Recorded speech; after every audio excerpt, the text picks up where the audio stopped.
Hello, I'm Toycat and welcome back to a second channel video. So this is going to be the start of a few travel videos on the channel you can expect over the coming days and weeks, because I'm going to be in Japan for the next 3 weeks and I wanted to do a fun mixture of kind of like, just travel videos, showing you what it's like, giving you some tips along the way, and also telling you some kind of weird facts that I've learned as I've been researching and kind of diving into the whole thing. So I think it's going to be fun.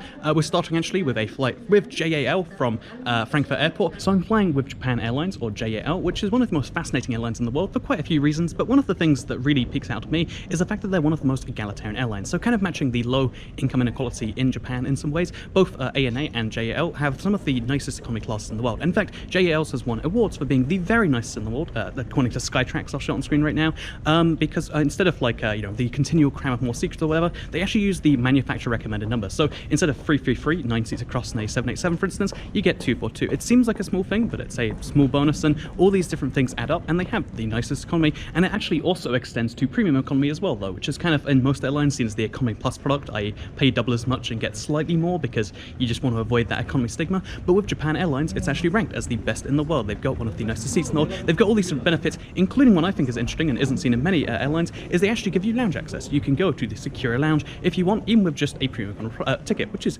kind of nice by itself, right? Although I will say that personally, I think Frankfurt Airport is a nice enough airport that you don't really need to use the lounge. I mean, I went in there and they have some of the best, it was the most amazing curry. Like, one thing stood out to me, but for the most part, I don't recommend going into the lounges at Frankfurt because they have a lot of nice things, including one of the most ingenious solutions to the Middle East crisis: Jewish prayer room, Muslim prayer room. How do you separate them? Yoga in between, and now there's no disputes here whatsoever. Smart things like that are how you keep Frankfurt Airport going. When you combine that with the actually pretty nice seating in the airport itself and the fact that you can't go through security till you get to the gate, there isn't really much point in most of the lounges. So pro tip, if you're here and you don't have lounge access, don't even feel bad about it, because you have to go through that anyway. Like, it's the reverse of most airports, is what I'm saying here.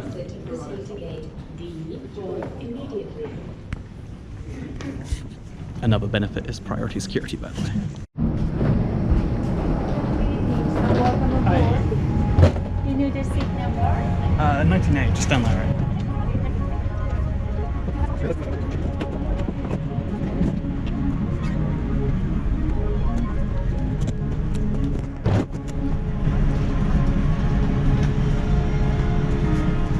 Okay, so I've just boarded the plane now.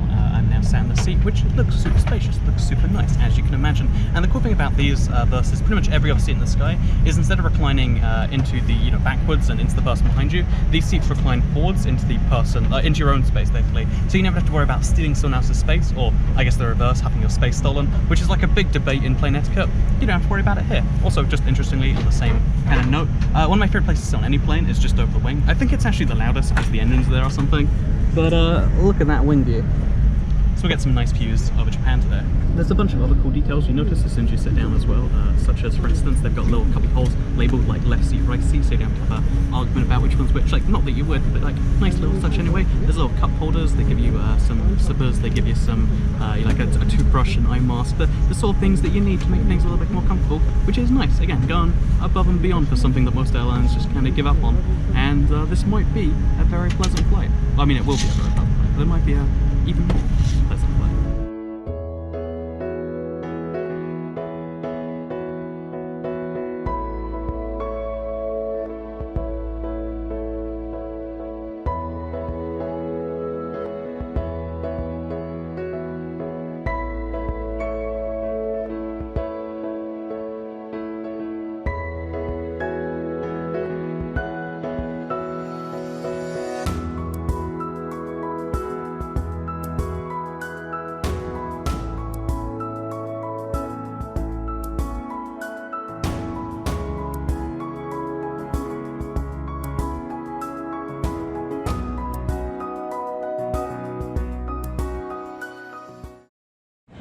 Okay, so I'm through immigration, I'm through customs, I'm now in Japan, and to summarize that flight, by the way, I really like JAL. They really have crazy, light planes in terms of the load compared to other carriers. Like, if we take the 787 I just flew on from JAL, the number of seats on that compared to, say, Norwegian or Scoot, I'll put all those numbers on screen, you'll be like, wow, there's a lot less seats there. It's just a lot more spacious, and that's something that I think is good overall, like in any class. Like, it's the one airline where I think it'd be worth paying a supplement to play with them as opposed to another airline economy. Like, in 99% of cases, just pick the cheapest ticket. But in this case, if it was a little bit more, like 20-30%, it still might be worth getting because there are a lot of good things to say. Even the food, which I wasn't amazed by, you know, like airplane food I really love, but in this case it was like, okay, it's still good enough, like it keeps you entertained, it's interesting, it's fun, etc. And yeah, so to summarize, I got a little bit of sleep, 40 minutes, and now it's 3 p.m. here in Japan, and I left at 7 p.m. and I don't know how like sleeping 40 minutes in that gap makes any sense, but yeah, I feel this weird mix of tired, awake, but it's gonna be fun because look, we're in a Japanese airport, everything's white, everything's clean. They've even got an advert for like a toilet seat bidet,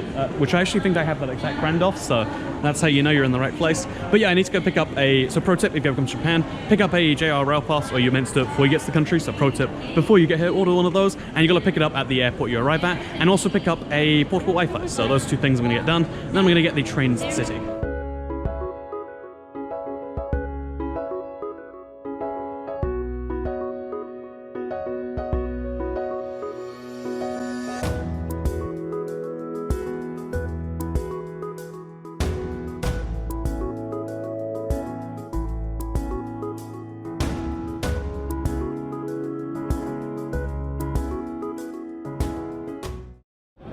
Okay, I finished my journey on the Narita Express. Really cool looking train, by the way. Also, really long train journey from Narita. I landed at 2:30, but it's like 5 something now that I'm here in Tokyo itself. To be precise, Shinjuku, actually the busiest train station in the world. Maybe you can tell that from all the people around on every single angle. But yeah, I just wanted to kind of mention that Tokyo is one of the cities, maybe it's just like something about being here the first couple times, but I've been here once before, and both times it's just blown me away. Like, it's the most visually interesting city in the world to look at. I don't know, just everything around is just fascinating to me. Even if you ignore the hordes of people that you're going to encounter, though, in pretty much every part of, you know, central Tokyo, it's one of the cities that just pops out and is most visually interesting to me. And to prove that, just like, I don't know, give you a peek around here, it's just so fascinating to me. Look how busy it is here, man. So I've checked into the hotel now, or to be more precise, it's a capsule hotel. If you haven't been to Japan or you're not familiar with the concept, it's really cool in my opinion, because in a city where hotel costs are astronomical, we're talking for a cheap hotel it can be 200, 300 a night. For the really nice, you know, 5-star hotels, we're talking close to the 4 digits for every single night. It's crazy in a lot of cases. Look into it sometime. Tokyo is some of the most expensive hotels in the world, especially if you want to stay central. However, the capsule hotel is basically like the hostel solution, except instead of being a regular hostel, it's a kind of futuristic solution to that. So I'll show you. It's like a tiny little pod that they kind of like, again, they're modularly laid out. It's almost like bunk beds, but you actually have your own private space, your own private almost room within a big room. So you just have that space, you just have a locker, and then there's like a shared bathroom. But in my opinion, that's a worthwhile trade-off to make to save how much a night, to stay in a great city, in a great location for a really small amount per night. I think for the entire 3-night stay, it's only 7,600 yen, so on screen right now, pretty good compared to, you know, like a similarly located hotel. So yeah, anyway, well, first thing I do after I've checked in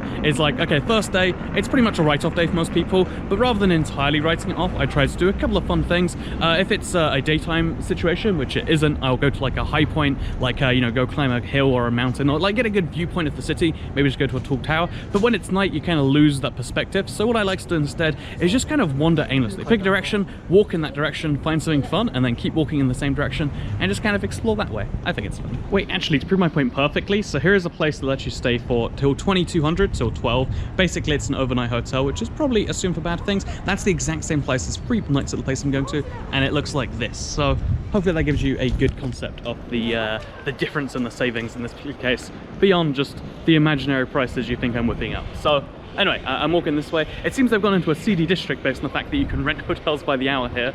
That's usually a sign of dubious activities. But yeah, I guess we'll just keep on heading through it and we'll get past it eventually, one hopes. I just forgot though, I totally should mention that you can get hotels that you rent by the hour that aren't necessarily seedy, because a really cute concept here is called the Love Hotel, and it's not just used for what you might expect, but also like, oh yeah, if you're couples, you live in a city where the walls are usually thin and there's not much space between you and your parents, like look, in an expensive city, makes sense, so you go to one of these love hotels for an hour, and that's how you make that relationship work.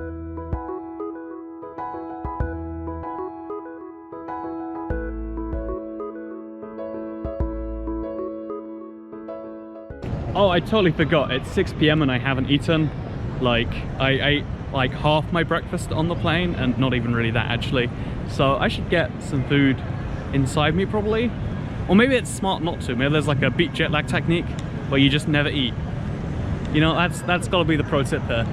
Because I think looking at bright lights is useful, but something sort of eating is something I've got to work out too. Because again, usually the first day, don't try and do like an amazing experience. There's a robot restaurant I've seen a whole bunch of just on the way here. And like, oh, it'd be so cool, but not today. Today's a basic experience. So like, for instance, if you haven't ever been to a 7-Eleven before, try an egg sandwich. If you, I'm gonna try, I think it's Coco Ichiban, so I'll let you see how that is. But the first night, honestly, a lot of people will try to like pack every minute of everything they do, but you need to have some time to acclimatize.